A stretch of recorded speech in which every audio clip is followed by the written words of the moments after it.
everyone and welcome to my channel. My name is Anjali and in this video I am going to talk about a really huge news that's coming up about international students. So it is related to the new cap or the new limit for international students for their enrollment in the universities. So today I will break down what does this mean for you, and I will try to explain how this is going to work for you. So what is this cap or the limit for new international students? So basically it is a set of numbers for international students that will be allowed in universities. So basically the universities will have a cap or a limit for how many students they can enroll into their universities. Now this used to be before as well. If the university reach a certain amount of international students enrollment, they cannot enroll more students in there. That used to be the case before as well, but the government has introduced or announced that there will be a new cap for international students. So the federal government has announced a cap for new international students in Australia, and the number of new international students that will be starting a course are set to 2,70,000. So this is the number for the entire Australia. So only 2,70,000 students will be set to enroll in any universities or institute in the entire Australia. Now this includes both higher education and also for the vocational education institutes. For higher education, the number are set up to 1,95,000, and for vocational education institutes like TEF, it has set up to 95,000. So that are the numbers. Now let's look at why are they introducing this new cap. So what happened when the pandemic happened is that in pandemic the border were closed for 2 years, so no international could enter Australia in that 2 years. Now obviously no one was able to go out as well, so people who were here stayed here.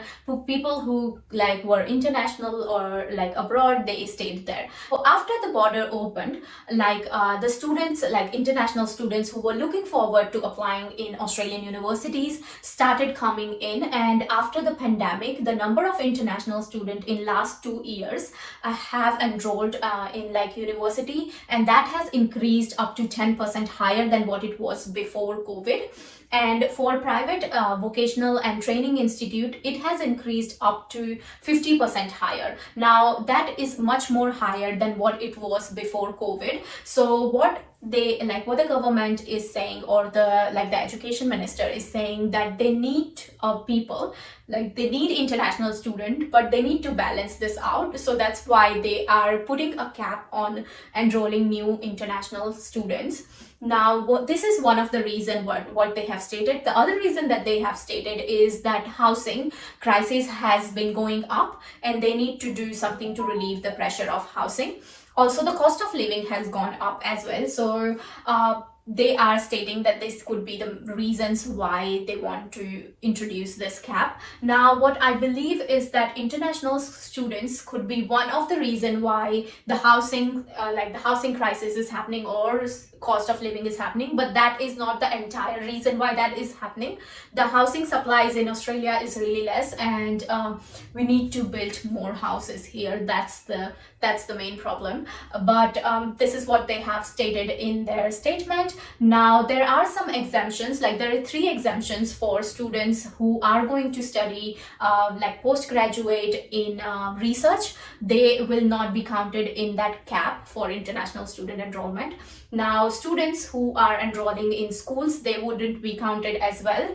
And people students who are looking to do twinning. So what twinning means is that you need to study half of your course online in your hometown, and then you come Australia for half of the course. So if you come in these three categories, then you wouldn't be falling, you wouldn't fall under the cap for international students. But most of the students that come here to study internationally, they probably don't fall under these criteria. So that's one way of looking at it. Now international education in Australia has really boomed since last 2 years. So international education economy is counted to be the 4th largest economy in Australia. So this might not be a really good idea, as this can actually impact Australian economy, and based on the research that has come up, it can also impact Australian universities, international students. It can hugely impact international education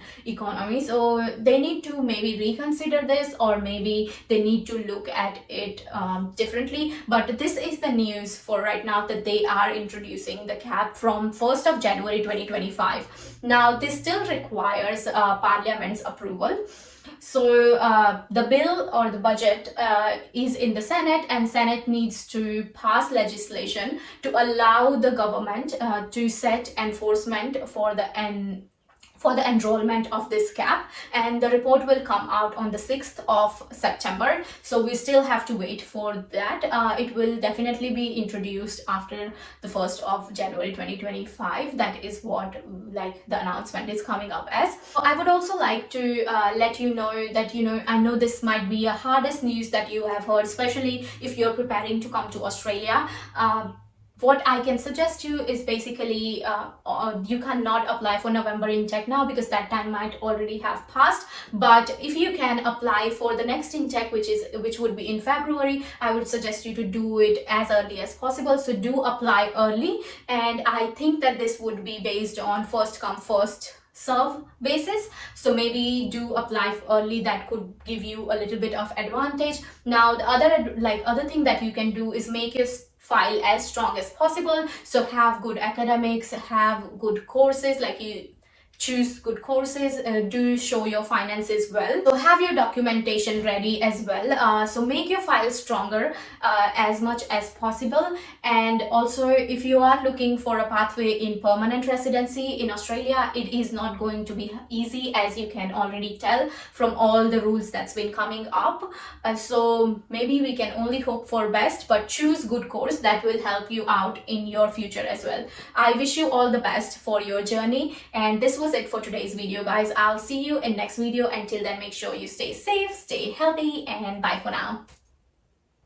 And don't forget to stay positive.